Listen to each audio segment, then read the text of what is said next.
Hello guys, আজকে হচ্ছে 2025 সাল। কোন দিকে আমার মায় কইতাছে শীতের মধ্যে আমরা গোসল করতে।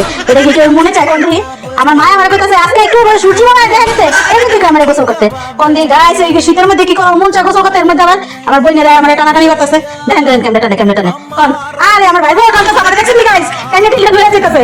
আমার ভাই বোন সবগুলো আমার টাইনে টিলে নেওয়ার চেষ্টা করতেছে, কিন্তু আমি তো বেহায়া যাবো না। আমি চিন্তা করছি 2025 সালে আমি গোসলই করবো না গাইস। কি করবো আপনারা? একবারে 2026 সালে গোসল করবো। তোরা আমার টাইনে নিচে হাওয়ায় দেয়, বাথরুমে নিয়ে হাওয়ায় দেয়, তাও আমি গোসল করবো না। যাই করবো তোরা, তাও আমি যদি বাথরুমে নিয়ে আসো বাথরুমে তুই টাকা দিস জন্য, তাহলে গোসল করবো না। গাইস চিন্তা করছি ছোট বোনের লেগে শুইলাম, চিন্তা করছি একবারে 2026 সালে গোসল করবো। আমার মতো কোন তো গাইস কেটে 2025 গোসল করেন নাই, 26 শুরু করবেন।